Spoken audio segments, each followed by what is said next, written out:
오늘 우리가 마태복음 9장 38절을 읽었습니다만 35절부터 38절까지가 하나의 단락으로서 예수님께서 이 세상에 육신의 몸을 입으시고 공생애의 기간을 가지실 때 예수님의 전략들을 살펴볼 수 있는 부분입니다. 35절 말씀을 우리 성도님들이 한번 읽어볼까요? 35절을 보면 예수님께서 힘써 행하셨던 세 가지 일들이 나타나는데요. 그 세 가지 일을 염두에 두시면서 한번 읽어보시기 바랍니다. 35절입니다. 읽겠습니다. 시작.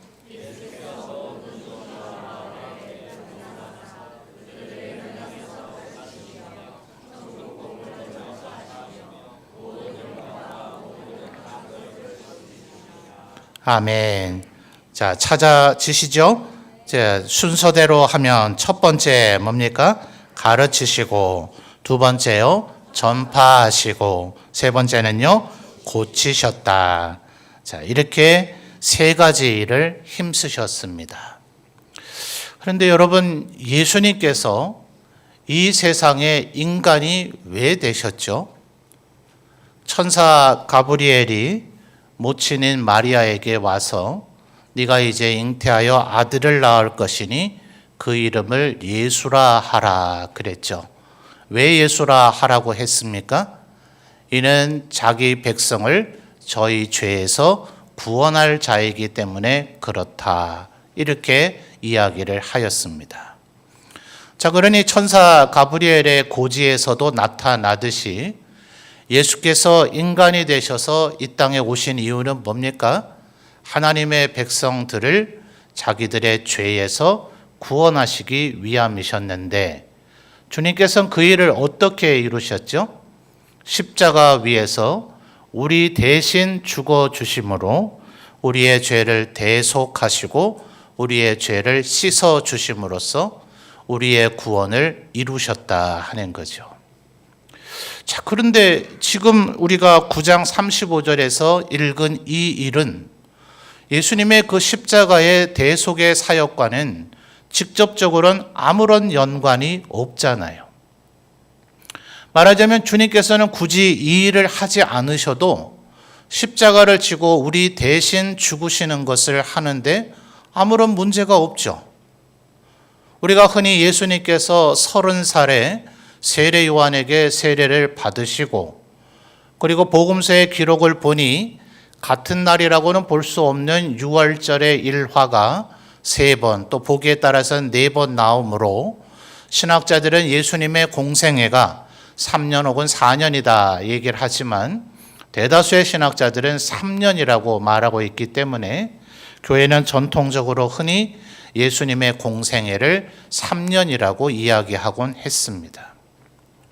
가브리엘의 그 고지를 따라 예수님의 사역의 목적을 우리가 정확히 이해를 한다면 굳이 그렇게 3년의 사역을 하실 필요가 있었을까? 그저 운둔에 계시다가 어느 날 갑자기 십자가에 달려 돌아가시면 그 대속의 죽음으로 말미암아 의인이시니 100% 하나님이시요 100% 인간이셔서 모든 면에서 우리와 동일하시지만 죄의 유혹까지도 받으셨으나 범죄하지는 않으셨다. 자신의 죄가 있다면 자신의 죄 때문에 마땅히 죽어야 될 자가 되겠지만 그리스도께서는 죄가 없으심으로 그의 죽으심은 마치 두 번째 아담 혹은 마지막 아담과 같이 한 사람 아담으로 말미암아 온 인류가 죄 아래 놓였던 것처럼 그리스도의 대속의 은혜로 우리 모두가 구원을 받게 되었다. 그러니 그저 은둔에 계시다가 십자가에 달려 돌아가셨어도 그 사역을 이루시는 데는 아무런 문제가 없지 않느냐 하는 거예요. 그러니 굳이 무엇하러 지금 우리가 35절에서 확인한 대로 가르치시고 전파하시고 고치시는 이 사역을 하셨을까 하는 것입니다. 자, 주님께서 이런 사역을 하신 이유를 36절에서 어느 정도 설명을 해 주는데요. 36절을 우리 성도님들 또 읽어 보실까요? 36절입니다. 시작.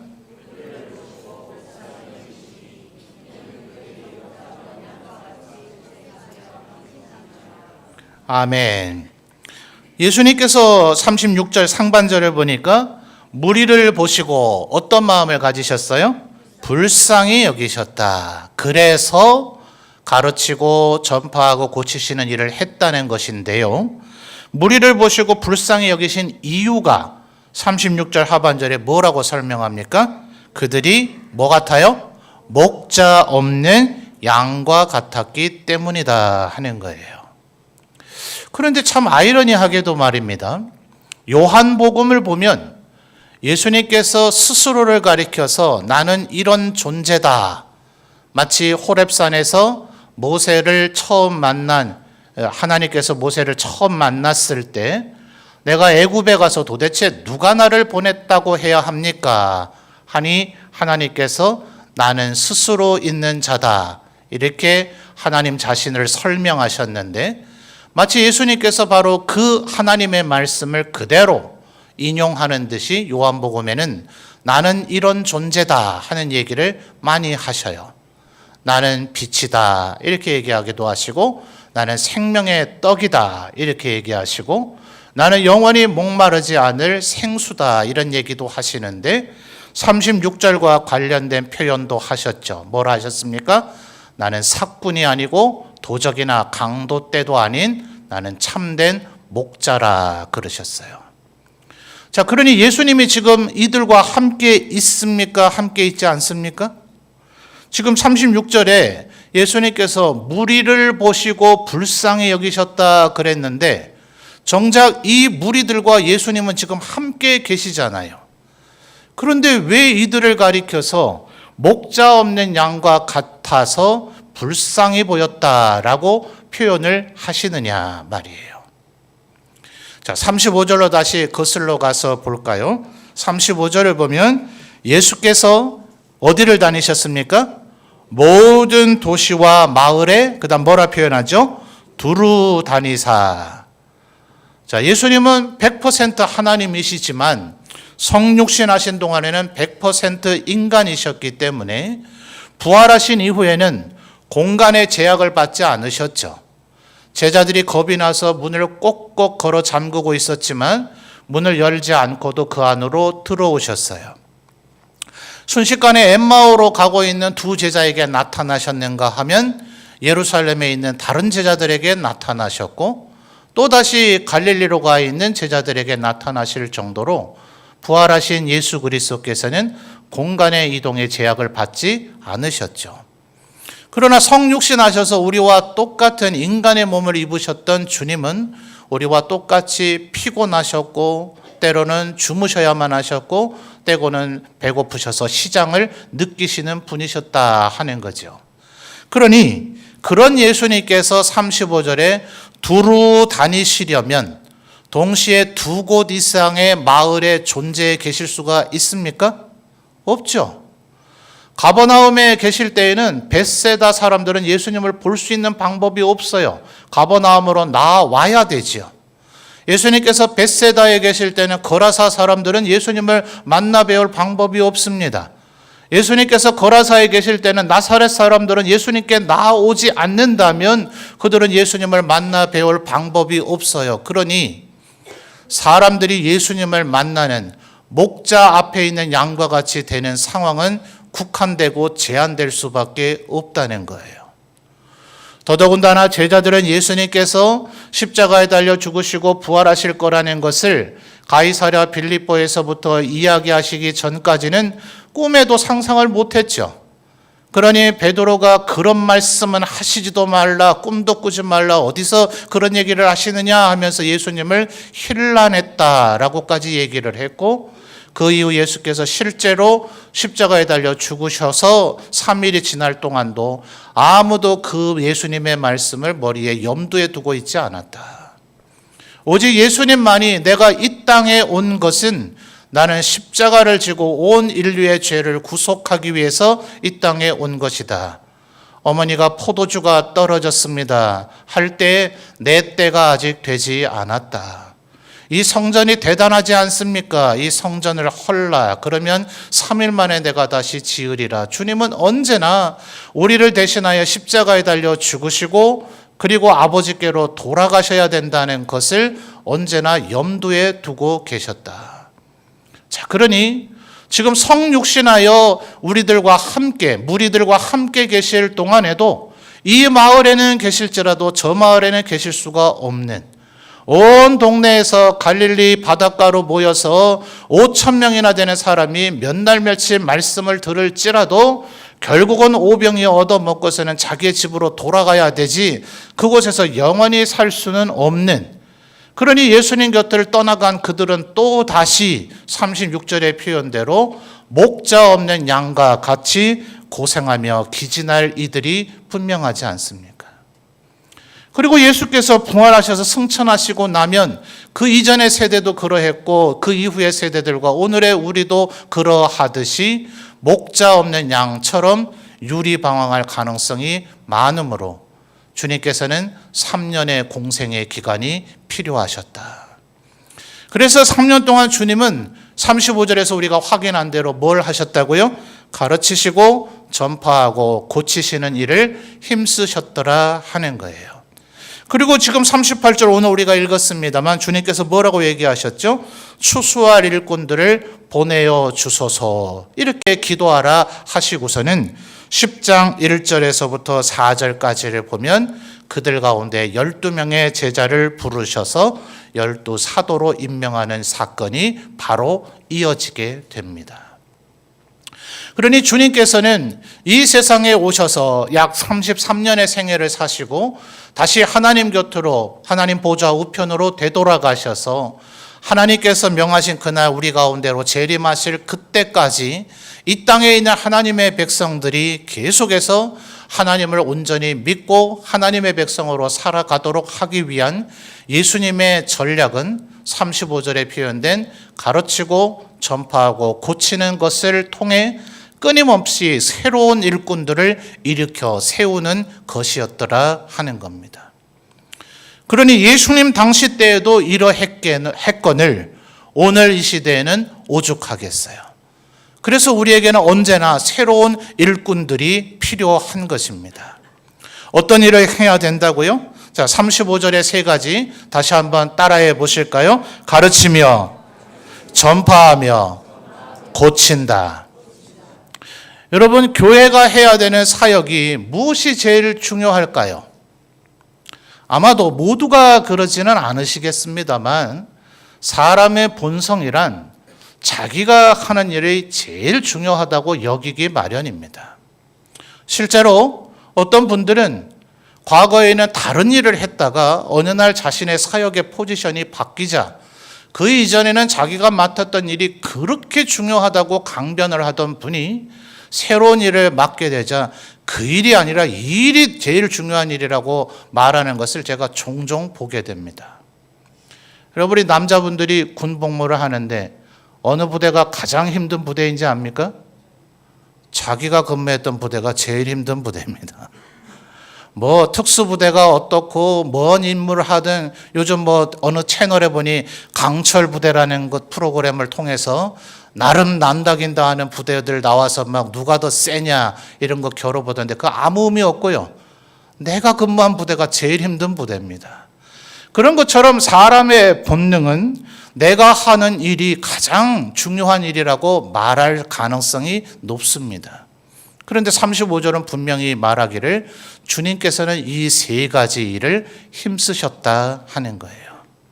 예수님만 그렇게 하셨는가? 예수님의 가르침을 받은 사도들이 이것을 그대로 계승했다는 것을 우리는 성경에서 찾아볼 수가 있어요. 골로새서 1장 28절 확인해 볼까요? 골로새서 1장 28절입니다.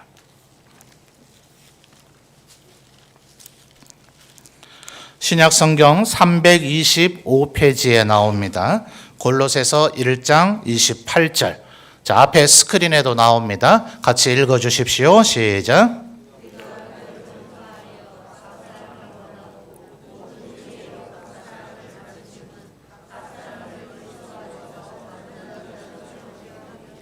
아멘. 자, 이것은 바울 사도의 이야기인데요. 예수님의 세 가지가 여기 거의 비슷하게 나타나죠. 자, 제가 비슷하게라고 표현한 것을 염두에 두십시오. 예수님은 제일 이 첫 번째가 뭐였습니까? 가르치는 것이 먼저였고, 두 번째가 뭐였죠? 전파하는 것이었고, 세 번째는 고치시는 것이었는데, 바울 사도에게는 순서가 뒤바뀌었을 뿐만 아니라 내용에 미묘한 차이를 보입니다. 바울 사도에게는 첫 번째가 뭐였습니까? 전파하는 것이고, 두 번째는 고친다는 것은 사라지고 권한다는 것이 나타나고, 세 번째 가르친다는 것이 나타나게 됩니다. 자, 왜 그럴까요? 예수님께서는 일단 가르치는 것을 통해서 예수님을 믿고 따르는 자들을 만들어 가셨죠. 3년의 공생에 복음서의 내용을 자세히 분석을 해보면 초창기는 주로 귀신을 쫓아내고 병 고치는 사역을 많이 하시다가 점점 사람들이 모여들자 그때부터 가르치는 일을 주되게 하십니다. 최절정의 전환점이 오병이어 사건이죠. 5,000명, 그래서 아마 여인들과 아이들까지 하면 연인연 한 2만 명가량이 먹지 않았을까. 먹은 것이 해결이 되니 예수님만 계속 따라다니겠다 합니다. 이제 이분을 왕으로 세우면 우리는 농사 짓지 않아도 먹고 살 수 있겠구나, 굶주림에 걱정이 없겠구나 하면서 예수님만 졸졸 따라다니려고 하니 예수님께서 비로소 생명의 떡과 예수님을 먹어야 영원히 굶주리지 않을 것임을 가르치기 시작하자 대다수의 사람들이 떠났다 그랬습니다. 이 가르침은 너무나 어렵다 하면서 떠나니 예수께서 탄식하시면서 너희도 가려느냐 라고 사도들에게 물으니 베드로가 대답하기를 생명의 양식이 주께 있사오니 우리가 누구에게로 가리이까 라고 하면서 그 사건을 기점으로, 그 이전은 이적 중심이었다면 그 이후는 강론, 가르침의 중심이었다.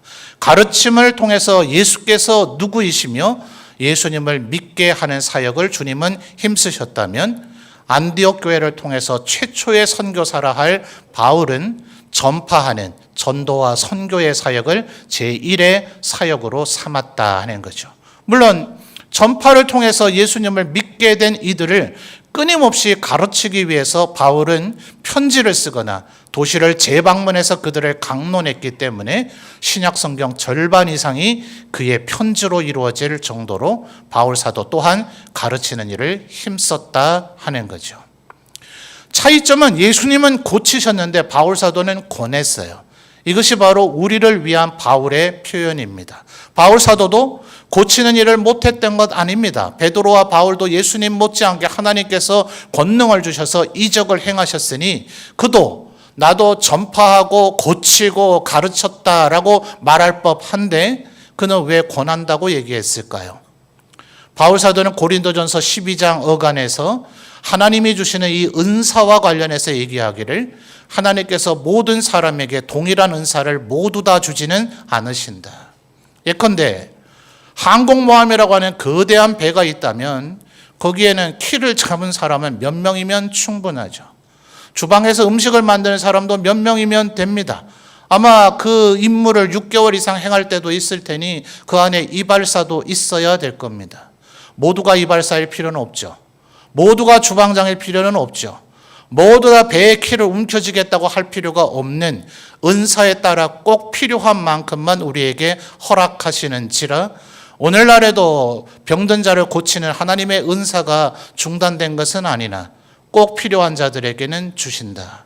그러나 우리 모두에게는 다른 이들의 마음을 어루만지고 보살피며 권하는 이 권면의 은사, 사도행전을 보니 그것이 가장 탁월했던 사람, 바나바란 사람이 나타나지 않습니까? 오죽하면 권면과 위로를 너무나 잘해서 권면과 위로의 아들이라 라고까지 불려지던 사람처럼 우리도 누군가를 권면해야 한다. 그래서 이 권한다고 하는 단어를 영어 역본들은 대부분 힐링이라고 하는 단어를 쓰고 있습니다.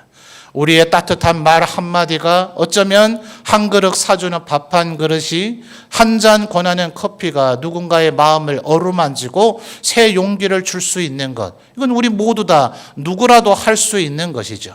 그래서 예수님의 가르치고 전파하고 고치는 사역을 바울 사도는 전파하고 권하며 고치는 것이라고 이야기를 한 것이에요. 교회 안에서 가르친다 하는 사역은 아마 우리 교육자들이 가장 대표적이겠죠. 그리고 구역에서 구역 예배를 할 때 구역 예배를 인도하는 구역장님들이 그러할 것이고, 또 주일학교에서 학생들을 가르치는 교육자들과 교사 선생님들이 그러할 겁니다. 나는 과연 그런 걸 할 수 있을까? 내가 어떻게 그걸 하랴? 오늘날에는 너무나 제도화된 이분법적인 사고를 하는 것 같아요. 예를 들면 학교 선생님들, 지금은 임용고시라는 걸 아마 다 치셔야 되는 줄로 압니다만, 예전에는 사범대학 혹은 교육대학 이런 걸 나오셔야 교사가 되시는 거죠. 또 군대 장교도 다른 코스도 있긴 합니다만 사관학교를 나오면 군대 장교가 되는 거죠. 목회자들도 신학대학원을 나오면 목사가 되는 거죠. 되고 난 그 순간 뭐가 달라집니까? 오늘날에는 일종의, 이렇게 표현해서 안 됐습니다만, 자격증이나 라이센스처럼 그 과정을 마친 사람에게 이제 당신이 누군가를 가르칠 수 있는, 하나님의 말씀을 전할 수 있는, 혹은 병사들을 지휘할 수 있는 권한을 부여한다, 이런 자격증 개념이 되다 보니 내가 그런 과정을 이수하지 않았는데 내가 그것을 할 수 있는가, 이런 생각을 갖는 경향이 있습니다. 그러나 예수님께서 지금 사도들을 부르시며 제자를 삼으시던 이 시절은 소위 도제 관계라고 해서, 우리 지역이 마침 도자기를 많이 만드는 지역으로 알고 있는데요. 이 도자기를 만드는 도공이 제자를 삼는 고대의 방식과 너무나 흡사합니다. 여러분, 어느 날 이 도공이 도자기를 만드는 것이 너무나 탁월하기 때문에 제자가 찾아올 수 있잖아요. 저를 제자 삼아 주십시오. 지원만 하면 무조건 다 제자 삼아 줍니까? 그렇지도 않죠. 이 사람을 제자 삼았다 하면 아무개가 어느 스승의 제자가 되었대더라, 온 세상에 소문이 날 텐데 1년 2년 지났다가 너는 파문한다, 내 제자 아니다, 이래 하면 그 스승에게도 누가 되죠. 그러니 아무나 함부로 제자로 받아들이지도 않습니다. 그가 정말 끝까지 이 길을 갈 수 있을 것인가 여러 가지로 테스트하고 시험을 해본 후에야 제자로 받아들여 주죠. 제자로 받아들여 주고 나면 그 다음 날부터 바로 그릇을 빚습니까? 천만의 말씀이죠. 아직 흙도 아마 못 만질 거예요. 온갖 허드렛 일을 다 하고 나서 어느 정도 세월이 지나야 이제 네가 흙을 좀 만질 자격이 되는 것 같다 해서 도자기를 흙을 만드는 전 단계 과정이 꽤나 여러 단계를 거쳐야 되는 줄로 알아요. 어느 정도 세월이 흐르고 나서야 그 다음에 그릇을 빚고 그 다음에 불에 굽고 해서 도자기가 만들어지겠습니다만, 이제부터 그는 스승이라 말할 수 있습니까? 아니죠. 그 원래 스승이던 분께서 세상을 떠날 때까지 그는 분명히 또 자기 뒤에 들어온 후배 제자인 누군가에게 뭔가 조언하고 가르칠 것이 있기는 하겠으나, 원 스승이었던 그분이 세상을 떠날 때까지 그는 영원토록 제자인 것이죠. 바로 이 성경에서 얘기할 때의 이 제자의 관계는 바로 그러한 것이다. 또 다른 각도로 얘기한다면 우리 남자분들 군대에서 했던 경험과 비슷하게 이해하면 되겠습니다. 사실 간부들이 병사들에게 지침을 주고 지휘를 해야 된다, 법은 그렇습니다만 실상은 안 그렇죠. 다들 경험하셨듯이 이등병을 어디 사단장이나 소대장이 직접 앉혀놓고 처음부터 10가지 100가지 다 가르칩니까? 아니죠. 1병이 2병 가르치고 1병이 똑바로 못하면 상병이 뭐라 하고 상병이 제대로 못하면 병장이 뭐라 하는 이런 관계가 형성돼 있잖아요. 그런 과정을 통해서 점점 예비군을 영어로 베테랑이라 그러죠. 점점 베테랑 사병, 베테랑 전사가 되어져 가는 거죠. 그러니 여러분, 이 성경에서 말하는 가르침이란 마치 이런 겁니다. 조금이라도 내가 먼저 예수를 믿었다면 내가 지금 비록 탁월한 어떤 스승으로서 누구에게 인정받은 위치가 아니라 하더라도 우리는 누군가를 가르칠 수 있는 역량이 충분히 있을 거예요. 아이러니한 것은 가르칠 때 오히려 더 성장하게 된다는 것을 아십니까? 우리나라 유학 경전에서도 사자성어로 제가 가끔 몇 번 설교석상에서 제목으로 삼기까지 했는데요. 기억하시는가 모르겠어요. 교학상장이라 들어보셨습니까?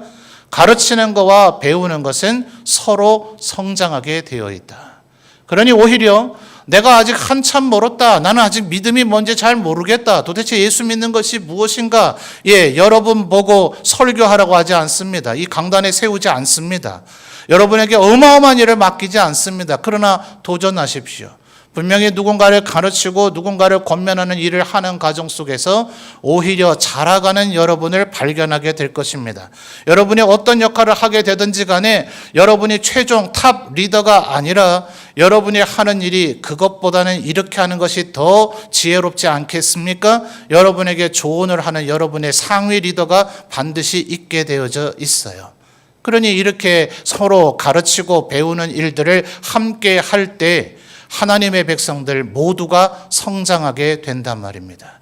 그래서 하나님의 백성들은 반드시 가르치든지 배우든지 아니면 둘 다 하든지. 저는 우리 한국교회의 자부심으로 삼는 것 중에 하나가요, 전 세계 수많은 언어들이 있을 거 아닙니까?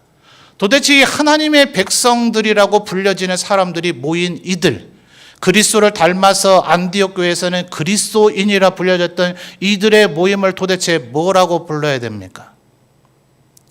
영어 단어에 주로 처치라고 하는 단어 쓰죠. 또 때로는 커뮤니티라고 하는 단어를 씁니다. 그런데 이 두 단어나 혹은 헬라어 원어인 에클레시아 같은 이 단어도 이 의미를 담지 못해요. 오직 한국에서 채용해서 쓰고 있는 교회. 우리는 이 모임, 이 하나님의 백성들의 모임, 그리스도의 몸을 가르치는 모임이라고 명명했습니다. 누가 왜 이렇게 이름을 정했는지 모르겠으나 우리 믿음의 선조들의 하나님의 말씀의 깨달음의 인식이 저는 탁월했다고 생각합니다. 하나님의 교회, 목자 잃은 양처럼 되지 아니하고 주님 다시 오시는 그날까지 우리들이 이 믿음 간직하며 천국의 길을 걸어가며 우리가 함께 살아남을 수 있는 길은 가르치고 전파하는 이 일을 우리가 힘써 행할 때 우리 모든 성도들이 이 천국의 길을 잘 걸어가게 될 것이다 하는 것입니다. 그러므로 여러분, 교회 그 어떤 사역에라도 반드시 동참하시는 우리 성도님들이 되시기를 바라요. 여러분 37절과 38절을 보십시오. 이 예수님께서 하시는 말씀 가운데 추수와 관련된 표현이 세 가지 정도가 나타나는데 약간 미묘한 어감의 차이가 있습니다. 37절 보시죠. 이에 제자들에게 이르시되 뭐가 많다고 얘기하십니까? 추수할 것이에요. 추수한 것입니까? 추수하는 것입니까? 추수한 것은 과거형일 것이고 추수하는 것은 현재형일 것인데 추수할 것은 미래형이겠죠. 38절을 보십시오. 주인은 어떤 주인입니까? 추수하는 주인입니다. 추수할 주인도 아니요 추수한 주인도 아니신 추수하는 주인이신데 이 주인이 또한 어떤 일꾼이 필요하다 하십니까? 추수할 일꾼이 필요하시다 하십니다. 추수한 일꾼도 아니요 추수하는 일꾼도 아닙니다. 주인은 지금 뭐 하고 계시다고요? 추수하는 주인이시라고요. 추수할 일꾼이 필요하고 추수할 것들이 널려 있어서 더 많은 일꾼이 필요한 듯 하나 일꾼이 없어도 주님은 여전히 지금도 추수하고 계십니다. 누가 더 잘하십니까? 하나님이 잘하실까요? 우리가 잘할까요? 하나님이 하시는 것이 더 효율적이고 더 능력이 있을까요? 아니면 하나님 절대로 나서지 마시고 가만히 계시고 우리가 해드릴 테니 우리가 맡아서 하는 것이 더 효율적이고 더 능력 있고 더 완벽하고 더 철저하게 해낼 수 있을까요? 아니죠. 하나님께서 친히 직접 하시는 것이 더 철저하고 더 완벽하고 더 효율적으로 하실 수 있으시고 우리 모두가 주님의 일을 수종들지 않아도 주님은 여전히 추수하는 주인으로 존재하실 수 있으시지만 우리에게 이 일을 맡기시기를 원하십니다. 왜 그럴까요? 주님께 칭찬받게 하고자 함입니다. 주님 앞에 영광 돌리게 하고자 함입니다. 우리에게 복을 주시고자 주님께서 직접 하실 수 있고 직접 하시면 더 잘하실 수 있지만 우리에게 이 일을 위탁하시고 맡기시면서 추수할 일꾼이 되라고 이야기를 하십니다. 여러분 38절은 일견 다른 사람이 추수할 일꾼이 되도록 해 주십시오 라고 기도해야 되는 것 같으나 큰 바의 얼굴이라는 얘기 아마 어떤 세대는 학교 다닐 때 교과서에서 봤을 겁니다. 이 마을에 언젠가 저 바위에 새겨져 있는 큰 바위 얼굴과 같이 생긴 자가 나타나서 우리를 이롭게 하고 우리를 이끌어 갈 것이다. 그 마을에 태어난 보잘것없는 어린 소녀는 그 사람이 어서 속히를 나타나기를 바라죠. 세월이 흘러보니 누가 그 사람이 됐습니까? 바로 자기 자신이 큰 바위 얼굴이 되어 있더라. 여러분 38절에 추수하는 주인에게 청하여 추수할 일꾼들을 보내주소서 하라 하시는 이 말씀은, 이 말씀의 마음이 감동되는 바로 당신, 바로 네가 바로 그 추수할 일꾼이 되라는 주님의 부르심인 줄 믿습니다. 하나님의 일을 섬기십시오. 하나님의 일을 수종 드십시오. 내가 할 수 있는 일이 무엇인가 찾아내 하십시오. 완벽하지 않아도 상관없습니다. 여러분보다 더 노련하고 더 오래된 리더들이 여러분이 잘할 수 있는 일꾼들로 가도록 여러분을 도와줄 것입니다. 그것이 우리 모두가 함께 사는 길이고, 우리보다 뒤에 예수 믿게 되는 이들이 목자 없는 양처럼 유리방황하지 않도록 우리가 도와야 될 우리의 사명이기도 합니다. 모쪼록 하나님의 이 부르심에 응답하여서 하나님의 일꾼이 되어져 하나님 앞에 영광 돌리며 은혜와 축복을 받아 누리는 우리 모든 성도들이 되시기를 주님의 이름으로 축원합니다.